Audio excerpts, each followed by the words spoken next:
We are in a celebratory mood here on Locked On Magic. Congratulations to our guys, Orlando City. I pulled the wrong side. Orlando City Soccer, U.S. Open Cup champions. What a great night in Orlando. What a great night. It's the night before I leave on vacation. We're going to finish up we're going to do part 2 of our Twitter Spaces. We'll do part 3 on Friday. It's time. It's time for Locked On Magic. You are Locked On Magic, your daily Orlando Magic podcast, part of the Locked On Podcast Network, your team every day.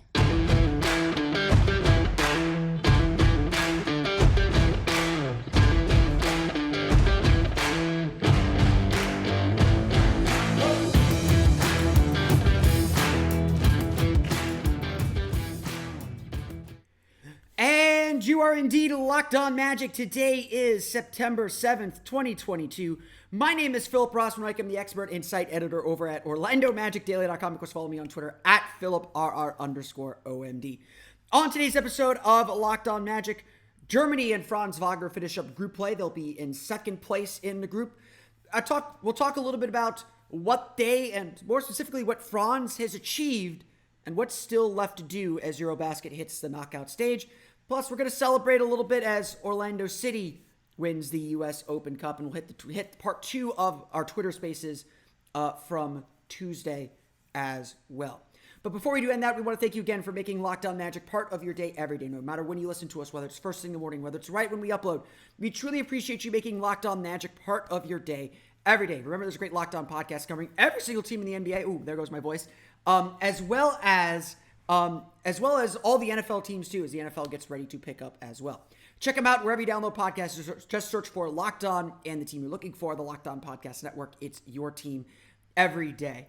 It is a good thing this episode is mostly recorded because my voice is a little bit shot right now. I'm just coming home from the Orlando City game. I purposefully did that because I wanted to celebrate with all of you guys and celebrate on the podcast.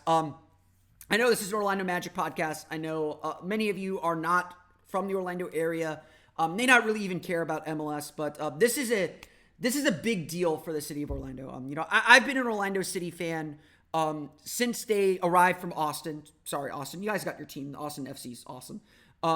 Since they arrived and really kind of took this city by storm. I've always been curious what the Magic's relationship is to them. Publicly, they've always said a rising tide lifts all boats. They've been very outwardly supportive of Orlando City and all the success that they've had, from winning in the USL Pro to jumping into MLS to making the playoffs the last 2 years. But nothing compares to the title that they just brought home. If you're not familiar, the US Open Cup is a more than 100-year-old single elimination tournament between all the professional soccer teams in the United States. So it's not just MLS, it's USL Pro, and it's all the lower divisions too.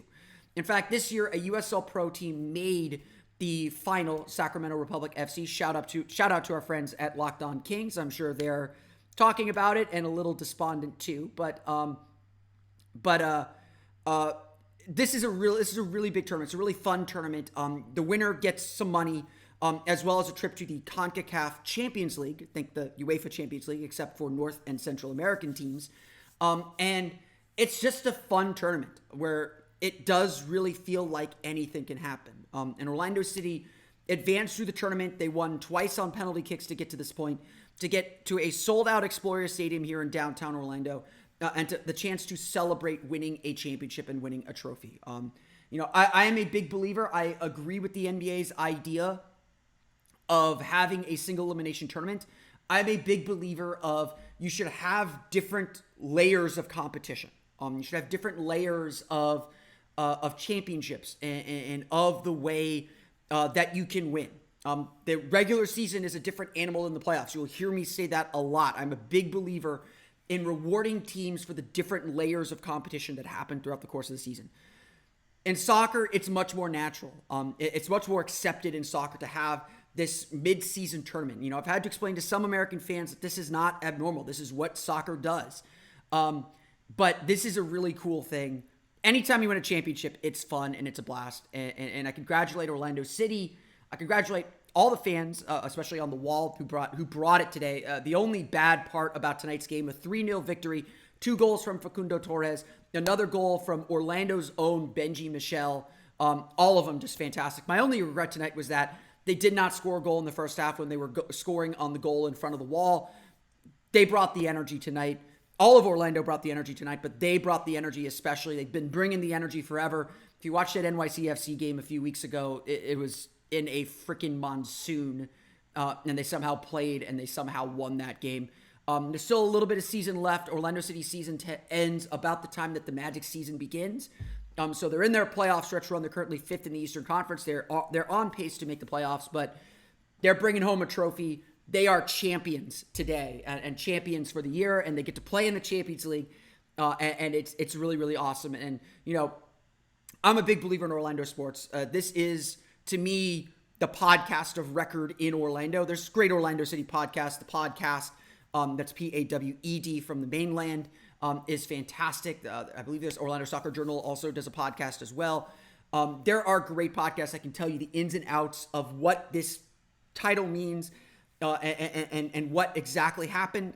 I don't know if you care about this, but I just want to say at the top of this show how big this was for Orlando, how much this meant for Orlando, and just what a blast it was to celebrate a championship, to have a championship game back here, a game that felt big. I mean, kudos to U.S. Soccer as well for making this game feel big, minus the fact that it was on ESPN Plus. This should have been on ESPN proper, or at least on one of the 17,000 ESPN channels they have. But other than that, this game felt big. It felt worthy of the trophy. Orlando City put on a great performance, winning 3-0 and bringing Orlando a much-needed championship.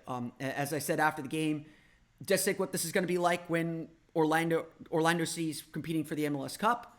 Just think about what this is going to be like when UCF's in the college football playoff. Just think what this is going to be like when the Magic are back in the finals. This city is hungry to cheer for a winning team, is hungry for championships, and they got one tonight. So I hope everyone's able to celebrate a little bit. I know I am. You could probably tell I'm a little hoarse. I'm giddy. I'm excited because this was a fantastic win and a fantastic moment for the city of Orlando. Again, you could find more about it. The Mainland is a great resource for Orlando City coverage if you're interested in learning more about our Lions here in Central Florida.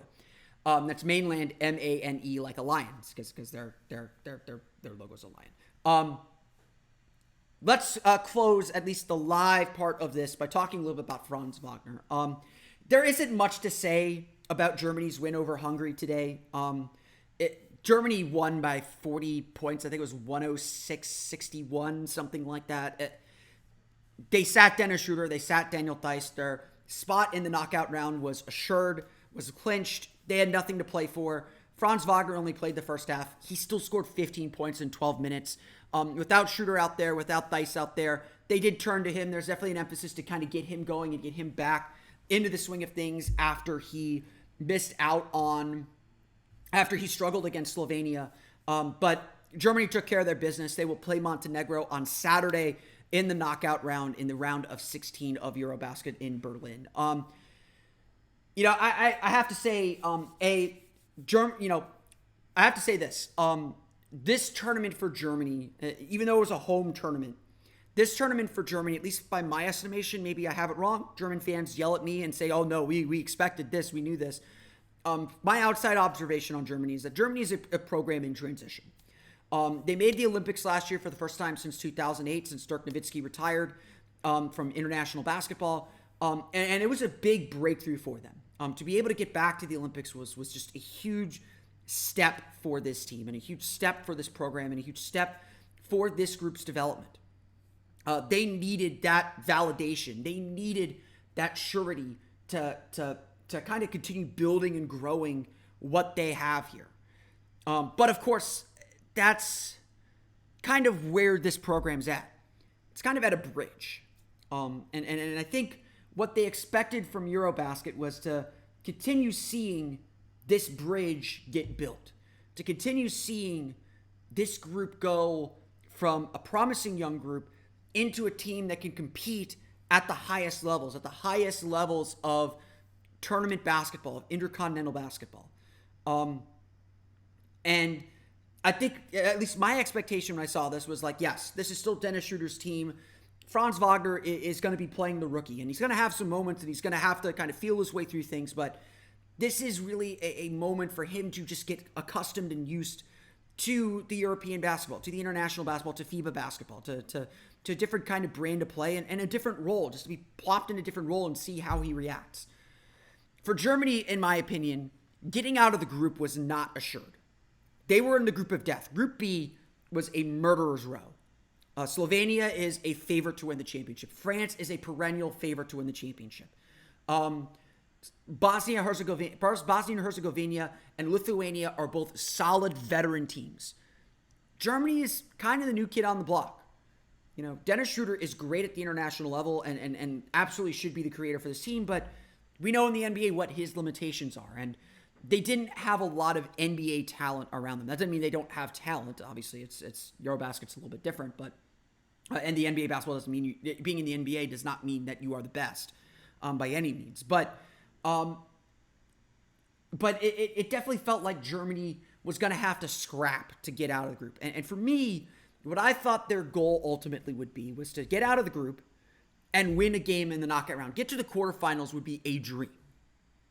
Sitting here at the end of group play, Germany finishing 4-1 with the only loss to Slovenia, and Luka Doncic is just on another level right now. Put money on him to be MVP, folks.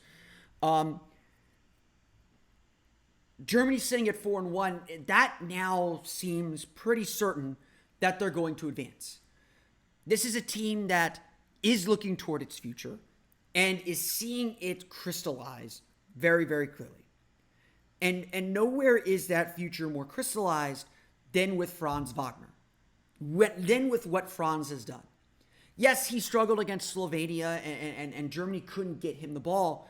But throughout this tournament so far, Franz has been aggressive, he's been assertive, he's been confident, but he's been within the team. And he has helped boost this team from a nice hometown story, and hometown energy certainly boosted them as well. He's gone from a nice hometown story, a nice hometown boosted team, to Germany has a real chance to upset someone and make things happen.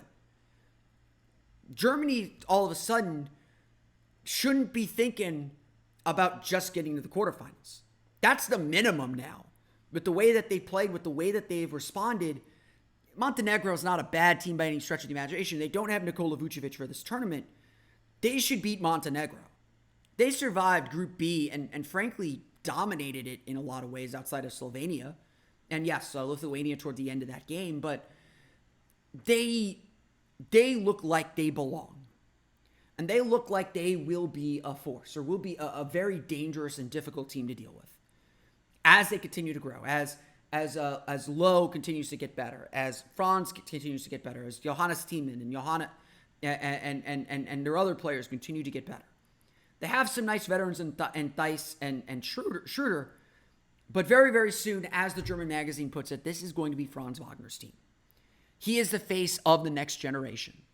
And if his play and the way this Germany team is surprising and really getting the crowd in their home country to respond to them, this is going to be a team that has a lasting impact on this basketball program. And if this is the beginning of what Germany's going to look like as Franz Wagner continues to develop and grow and take the leadership roles here on the German national team, Germany's going to be very, very good very, very soon. And that means Franz Wagner is going to be very, very good very, very soon.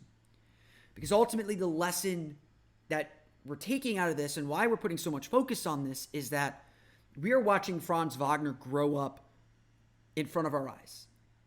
We're watching him get better every single night. And we're all excited to see him play in Orlando, taking what he learned here in Eurobasket back to the States. Again, tip-off for Germany will be at noon Eastern time on Saturday against Montenegro. We'll have coverage of that on Orlando Magic Daily or eventually. It may not be live. It's Saturday's my kind of busy day on my vacation, but we will chat a little bit about Eurobasket results. We'll kind of wrap those up at the end of next week, since our next two episodes, our episodes next week will be pre-recorded as well. We're going to get back to our Twitter Spaces coming up here in just a moment. But first, a quick word from our pals at Built Bars. If you haven't tried Built Bar Puffs yet, you're depriving yourself of one of life's greatest joys. And guess what? There's a new flavor. You've heard me say it over and over and over again this week because the ad reads are all Built Bar this week. So let me introduce you again to Cookie Dough Chunk Puffs. They have a light and chewy texture, real cookie dough chunks right on top, and of course, they're covered in 100% real chocolate. All of the joys of eating cookie dough without the hassle of making it. Plus, it's healthy for you. Cookie Dough Chunk Puffs are only 160 calories, and they have a whopping 15 grams of protein in them. So run to Built.com to snag a box for you and the family. It will be the perfect treat. Or you can find a really good hiding place and just keep them for yourselves. You know, that's cool with me too. Like all Built Bars, the new Cookie Dough Chunk Puff is covered in 1% real chocolate. That means they're healthy and tasty too. Chocolate-covered cookie dough with a light, fluffy texture. It is so good. I can say this very truthfully. I had one earlier today. I'm going to have one again tomorrow. What's great about Built is that all of their bars are made with collagen protein, which your body absorbs more efficiently and provides tons of health benefits. So eat something that tastes good and is good for you. You're going to love the new Cookie Dough Chunk Puff, whether you need a snack for your workout, a late night treat, or just a quick bite. Built is the perfect protein bar, and they taste better than a candy bar. So ditch the calories, fat, and sugar. Grab yourself a Built Bar. Go to Built.com, use the promo code LOCKEDON15 and get 15% off your order. Again, that's promo code LOCKEDON15 to get 15% off your next order. When we come back, we will be back in our Twitter Spaces from Tuesday as we chat a little bit more about the Orlando Magic.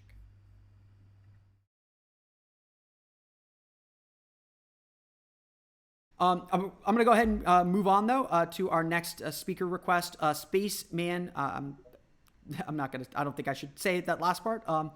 But Spaceman, once you connect here, how you doing, man? Yo, everybody can hear me? Yep, I can hear you. What's up? All right. First off, man, shout out to the Orlando Magic. Just because right now it's as if there's a light at our tunnel. You know what I mean? Yeah. Because we've been in the dark for so long. I've been since Donald Royale was on our squad. You know what I mean? So shout out to Donald Royale. Yeah, he was doing his thing. I've seen these dark days, but we're really turning the corner to the point now where I'm an irrational fan. Right? I heard you. You know, you were on the fence. You didn't want to say how many wins and stuff. I'm telling people we're making the playoffs this year. Look, don't let me be, you know, I'm a journalist. I'm a pragmatist at the end of the day. Right. Don't let me talk you out of them making the playoffs. This team can definitely make the playoffs. Don't get me wrong. This team has the talent to make the playoffs. Everybody's healthy. I'm wondering, really, really, truly wondering what Jonathan Isaac is going to be like coming back after being gone for 16 years. I wonder if he still remembers how to play ball. Can he at least play defense at the level that he was playing defense before? His shot looks a lot better from the little clips that I've seen of him working out. I mean, you know, we can't hold too much weight in that. I think my outlier is Cole Anthony because of how inefficient he was last year. I'm hoping he steps up. What are you thinking about Cole? Because that's my biggest question mark right now for us. Not Jalen Suggs. Jalen Suggs showed enough flashes of his defense to let me know he is a true combo guard. Once he becomes a little bit better with his shot, he'll be great this year. Next to Kel and Franz, yeah. But Cole Anthony, what are you thinking for him this year? What do you think?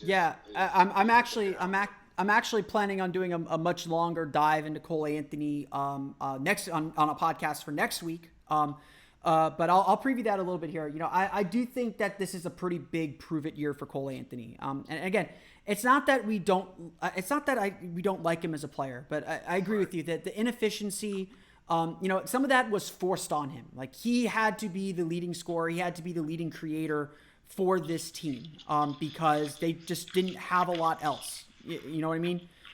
They just didn't have a lot else to work with, and so Cole suddenly had to carry this massive weight, and he did really well with it early on in the season.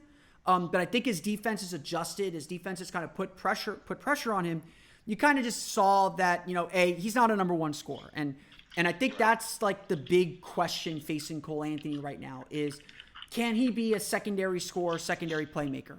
Can he be a true point guard as a distributor? And he got a lot better with his passing last year. His defense got a lot better, but there's obviously still a long way to go. And honestly, like Cole Anthony is as honest with himself as he is with everyone else. He probably knows this. I'm probably not saying anything that he doesn't know already.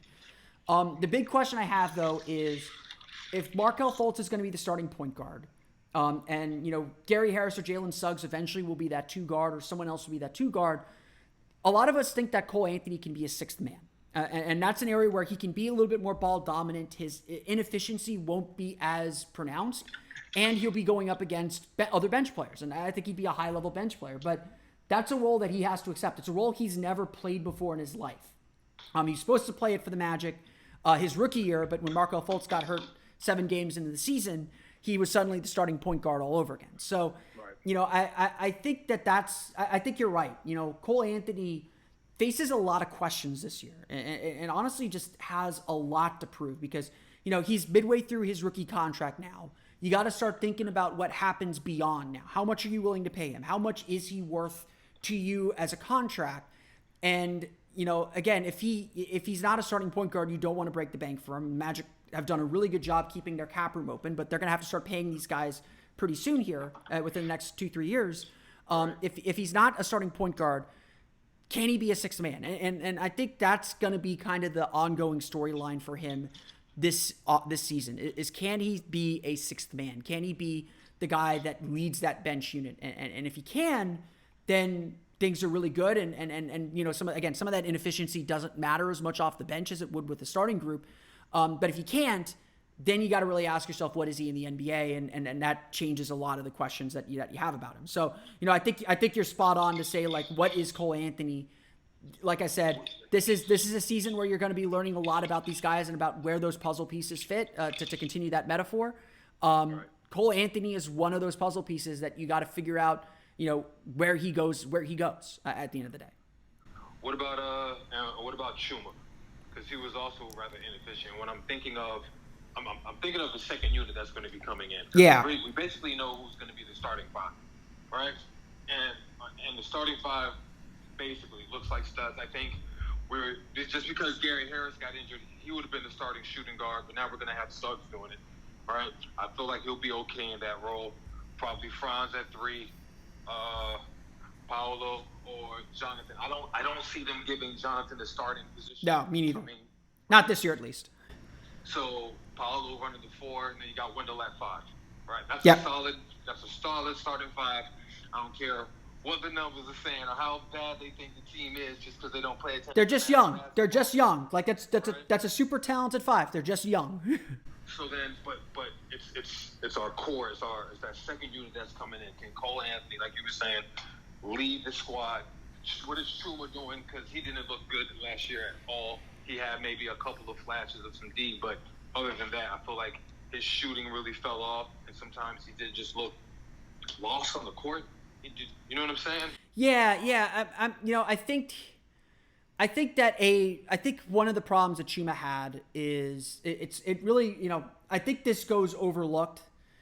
Being injured in training camp, especially for a young player, hurts. And it hurt Chuma Okeke bad. It was, he had the training camp with Clifford, missed some time early in the season in his rookie year. He had that I forget what it was, but he had an injury early in training camp and missed a good chunk of camp with Jamal Mosley. And his role, honestly, one criticism I think a lot of us have of Jamal Mosley was he really changed the way that Chuma Okeke was used last year. Chuma Okeke last year was almost exclusively a 3-point shooter. I don't have the numbers in front of me. I know I've run through them before. Chuma Okeke really shot nothing but 3-pointers last year. It was like 70-80% of his total shots were 3-pointers. And he was really streaky. He had some runs where he was really good at from beyond the arc and had some big games that way. He had some runs where he really struggled to shoot. And so, the theme of this season is going to be consistency. I know I say this a lot on the podcast about the regular season. The regular season is about what can you do consistently on your worst night. Like when you're on a long road trip in January, you're looking for home, but you need a win. What can you rely on no matter how tired you're playing. If your shots aren't falling, what can you rely on? What can you do every single night, no matter what? The Magic want that to be their defense, I think, more than anything else. And Chuma had a really good defensive season in a lot of ways. He was really active in passing lanes, was able to get steals, was a pretty solid defender, and especially a help defender in a lot of ways. But offensively, you're right. There's just a lot of inconsistency. I think the Magic really struggled to get him going to the basket. I think he kind of settled for being a three-point shooter too much. Yeah. That was partly what his role was, but I think that Orlando has to find ways to diversify his game a little bit and look for ways to diversify his game, because he is a really dynamic. He can be a really dynamic player, but some of it too is just getting everything down, finding your fit, finding your comfort, and I think Chuma struggled with that, especially because he missed camp. Like Cole Anthony, I think you're right. Chuma's going to have a weird year because Jonathan Isaac's going to need playing time. The Magic are going to play Jonathan Isaac this year if and when he's healthy. And so he's healthy. Yeah, I mean, I'm just putting that out there. He's going to be playing the first game. All indications that I've seen, and again, that means nothing because it's not coming from the team. I would expect him to be ready for training camp. I don't see. I've heard and seen nothing to dissuade me that he's going to be ready for camp. Again, all signs seem to be pointing that way. I'm not reporting anything there. That's my gut. What my gut's telling me. I am also an optimist. There's plenty of reason to think that he's not ready for camp because the Magic haven't announced he's ready for camp. But yeah, whenever Jonathan Isaac comes back, I do expect him to play at some point this season. They're going to play him. It might be like Markelle Fultz was last year and limited to at no more than 20 minutes per game, likely coming off the bench, likely no back-to-backs.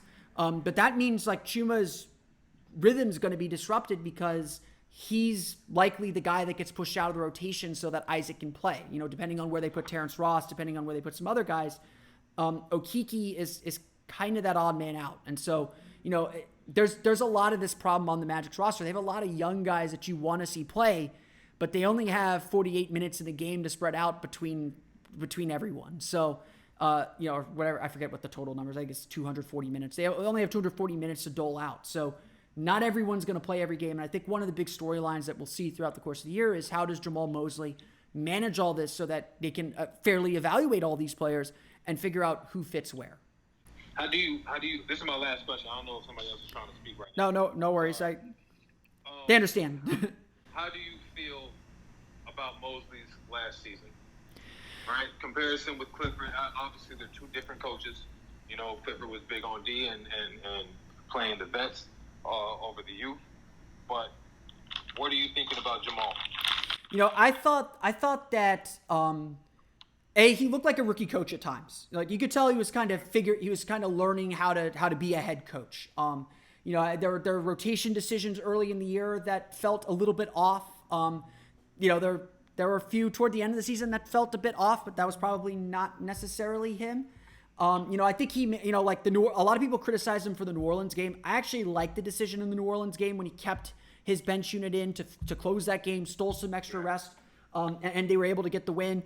That same decision backfired on him in Cleveland. Again, I think that was a little bit of a clearer decision on that front. Strategically, I think there were some things. I think he coached for a bigger purpose. So I don't always think he was necessarily coaching to win. He was kind of coaching the team he wants them to become, not necessarily the team they are, if that makes sense. But it was all to serve like kind of a bigger purpose. And one thing I think you got to give Mosley credit for is everyone stuck together the entire year. It never felt like there were any fractures, that anyone was discouraged or dispirited by the losing. They all believe in that bigger picture and that bigger idea that this franchise and this organization has. You can hear, whenever anyone talks about it. Our friends at the Ozone Podcast had Devin Kennedy on their show earlier this week. You could hear Devin say it, like how much he believes in what the Magic are building. Everyone talks about how much they really want to be a part of this. And I think it does say something that they got Gary Harris back, that they got Mo Bamba back, even on team-friendly deals. They all want to see what this becomes. And I think Jamal Mosley deserves a lot of credit in that, because last year would have been real easy for everyone to break apart. 22-win season, one of the worst records in the league for a second straight year. It would have been real easy for everyone to just kind of pack it in. And honestly, toward the end of the season, it really did feel like the Magic were playing some of their best basketball and put themselves in a position where they could win and they could make progress. So, I think Mosley will get better now that he has a year under his belt. I think his practices and his training camps and some of the decisions he makes on the bench will be much cleaner and much better. You hope to see that. I think the team will execute a lot better because now they know what to expect from him as well. And, I think the vibes that this team is giving off, before getting Paolo, the vibes this team was giving off suggested like, okay, this is a group that's really bought in. And I think that's a credit to the coach. Hey, man, I appreciate you, man. No worries. No worries. Next up. No worries. Next up, let's hear from Dylan Holden then as he jumps in here. Dylan, how's it going, man? Dylan, you there? Oh yeah, I'm sorry, I was on mute. It's all good. We've all been there, my man. Oh yeah, how you doing? I'm doing good. I got a couple questions. My first one is, I know nobody wants to talk about tanking. We're all excited for the season, as we should be. But then you hear Jeff and John talk, and they say, we're not rushing back to the middle. Well, the middle to me feels like playing. So I just was kind of wondering how you feel about that. And my second question would be, what are your expectations for Jalen Suggs? I know for myself, I feel like he's been probably the most slept-on player this offseason. So I was just interested in your take. Yeah. So kind of on that thought about rushing back to the middle. From Jeff Weltman and John Hammond, I think that's more about player acquisitions. So, they're not looking to go, to expend all their assets, to go get a Donovan Mitchell. Again, maybe that's not the right comparison, or to go get a Russell Westbrook, for instance. That'll get them into the playoffs, but won't necessarily have them advancing beyond that. I think, I got this a lot from people when the Magic were in the playoffs in 2019 and 2020. It was just like, yeah, it's great we're in the playoffs, but this team isn't going anywhere. Like Nikola Vucevic, Evan Fournier, Aaron Gordon, they're not taking you beyond the first round. And, I know I said this after the 2019 playoffs. I was like, what needs to happen in 2020 is Nikola Vucevic needs to hand kind of the keys to Aaron Gordon, and Aaron Gordon needs to be the guy driving the bus. And when that didn't happen, yeah, exactly. When that didn't happen, and the Magic had a decent 2020 season, they got back to the playoffs. They were, to me, still a clear playoff team. But we all kind of knew, even if that team was healthy in the bubble, that they weren't getting past the first round. They weren't beating the Bucks, as well as they played them. They weren't beating any of those top four teams. Even shout out to DJ Augustine. Shout out to DJ Augustine. Yeah. But like that team had a ceiling, and so when I think Jeff and John talk about getting back to the middle, if this team gets to the play-in tournament, that's not being stuck in the middle. That's for this team to get to the play-in tournament, for this team to make the playoffs this year. That means Paolo Banchero, their draft pick, had a really good season. He's a rookie. That means Franz Wagner had a really good season. That means, that means a lot of guys had really good seasons. And we're talking about young guys that aren't near the peak of their careers. So, Nikola Vucevic, the Magic sold him at the peak of his career, at the peak of his value. Aaron Gordon, wasn't at maybe the top of his career, at the top of his career arc yet, but he's pretty close. Evan Fournier is probably starting to come down off his peak. So you kind of understood with the 19 and 20 teams that, unless Aaron Gordon or Jonathan Isaac really took over, they weren't getting past the first round. They were stuck in the middle. And I know I said this all the time. You're not stuck in the middle until you don't have a way forward, until you don't have a way to get better, and you're just kind of spinning your wheels because you've got a team that's good enough to make the playoffs, but not good enough to advance. If this year's Magic team makes the playoffs, if this year's Magic team makes the play-in, they're not stuck in the middle. Paolo Banchero is going to be better as a second-year player than he is as a rookie. Jalen Suggs will be better this year than he was last year. Franz Wagner, we're already seeing in Eurobasket, is better this year, better now than he was at the end of the season. As long as the team has the ability to get better, they are not stuck in the middle. And very clearly, like, this team has a lot of young talent that we're really excited about. Again, I want to amend a little bit what I said. Like, I'm expecting this team ultimately to fall in the 28 to 32, 33 win range. But there is absolutely a universe. This team absolutely has the talent that if everything breaks right, if Paolo's better than we think he is, if Suggs is better than we think he is, if Isaac's healthy and better than we think he is, if Fultz is better than we think he is, if they're all capable of being better than we think they are, this team absolutely has the talent to make the playoffs. It wouldn't, it would be surprising, but it would be unexpected, but not surprising if this team makes the playoffs, if that distinction makes sense. This team, obviously, if they fall in that 28 to 32, you have to worry about the front office kind of stepping in and saying, you know what, guys, we might need to win 25 games instead of 28. Yeah, exactly. That's why I think 30 is my goal for the season, but secretly they're probably going to win like 26, 28 games because they're going to spend the last 2 weeks of the season not caring. But to that point, this front office isn't going to look at a 32-win season where, maybe they finish 8 games from the play-in tournament and still 12th, 13th in the East. They're not going to look at that kind of a season and say, oh, we got to do something fast. Our jobs are in jeopardy. We got to go get a star. We got to go trade Victor Oladipo for Serge Ibaka. That's the kind of move that Jeff Weltman and John Hammond are looking to avoid, and that's what they mean by we're not trying to rush back to the middle. They are trying to grow this organically, and really, again, all they want to see is growth. All they want to see is that progress. They want to see what this thing kind of looks like and have a better idea of what this looks like as they take that important next step forward. So, again, I think this. I agree with what everyone's saying. I think this team is on the right track and making the right steps forward. But again, this team is just so young. It's still one of my big concerns.